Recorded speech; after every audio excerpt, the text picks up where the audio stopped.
6 ವರ್ಷದ ಬಾಲಕಿಯ ಮೇಲಿನ ದೌರ್ಜನ್ಯ ಪ್ರಕರಣ ಭೇದಿಸಿದ ಮೇರಿ ಎಂಬ ಶ್ವಾನ, ಆರೋಪಿಯ ಸೆರೆಗೆ ನಾಯಿಯೇ ಸಾಕ್ಷಿ. ಸಂಬಾಲ್ನಲ್ಲಿ 6 ವರ್ಷದ ಬಾಲಕಿಯ ಮೇಲಿನ ಲೈಂಗಿಕ ದೌರ್ಜನ್ಯ ಪ್ರಕರಣವನ್ನು ಯಾವುದೇ ಸಿಸಿಟಿವಿ ಅಥವಾ ಪ್ರತ್ಯಕ್ಷದರ್ಶಿಗಳ ಸಾಕ್ಷ್ಯವಿಲ್ಲದಿದ್ದರೂ ಪೊಲೀಸ್ ನಿಪ್ಪರ್ ನಾಯಿ ಮೇರಿಯ ಸಹಾಯದಿಂದ ಕೇವಲ 48 ಗಂಟೆಗಳಲ್ಲಿ ಯಶಸ್ವಿಯಾಗಿ ಭೇದಿಸಲಾಗಿದೆ.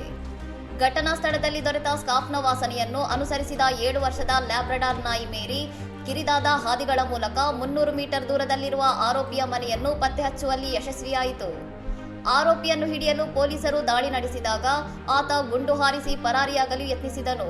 ಪ್ರತಿದಾಳಿ ನಡೆಸಿದ ಪೊಲೀಸರು ಆರೋಪಿಗೆ ಗಾಯಗೊಳಿಸಿ ಆತನನ್ನು ವಶಕ್ಕೆ ಪಡೆದಿದ್ದಾರೆ. ನಂತರ ನಡೆದ ವಾಸನೆ ಗುರುತಿನ ಪೇರೆಡ್ನಲ್ಲಿಯೂ ಮೇರಿ ನೇರವಾಗಿ ಆರೋಪಿಯ ಬಳಿ ಬಂದು ಕುಳಿತುಕೊಳ್ಳುವ ಮೂಲಕ ಸಾಕ್ಷ್ಯವನ್ನು ಮತ್ತಷ್ಟು ಬಲಪಡಿಸಿತು. ಇದಾದ ಬಳಿಕ ಆರೋಪಿಯು ತನ್ನ ತಪ್ಪನ್ನು ಒಪ್ಪಿಕೊಂಡಿದ್ದು ಆತನ ವಿರುದ್ಧ ಫೋಕ್ಸೋ ಕಾಯ್ದೆಯಡಿ ಪ್ರಕರಣ ದಾಖಲಿಸಲಾಗಿದೆ. ಕಷ್ಟಕರವಾದ ಪ್ರಕರಣವನ್ನು ಕ್ಷಿಪ್ರವಾಗಿ ಭೇದಿಸಲು ನೆರವಾದ ಮೇರಿ ಶ್ವಾನಕ್ಕೆ ಸಂಬಾಲ್ ಎಸ್ಪಿ ಕೆಕೆ ಬಿಟ್ಟೋಯ್ ಅವರು 10,000 ರೂಪಾಯಿ ನಗದು ಬಹುಮಾನವನ್ನು ಘೋಷಿಸಿದ್ದಾರೆ. ಯಾವುದೇ ಸ್ಪಷ್ಟ ಸುಳಿವುಗಳಿಲ್ಲದ ಸಂಕೀರ್ಣ ಪ್ರಕರಣದಲ್ಲಿ ತರಬೇತಿ ಪಡೆದ ಶ್ವಾನದ ಪಾತ್ರವು ಅಪರಾಧ ತನಿಖೆಯಲ್ಲಿ ಹೊಸ ಭರವಸೆಯನ್ನು ಮೂಡಿಸಿದ್ದು ಪೊಲೀಸ್ ಇಲಾಖೆಯು ಮೇರಿಯ ಕಾರ್ಯವೈಖರಿಯನ್ನು ಶ್ಲಾಘಿಸಿದೆ. ಇನ್ನಷ್ಟು ಸುದ್ದಿಗಳಿಗಾಗಿ ನೋಡ್ತಾ ಇರಿ ಸೌರಂ ಟಿವಿ.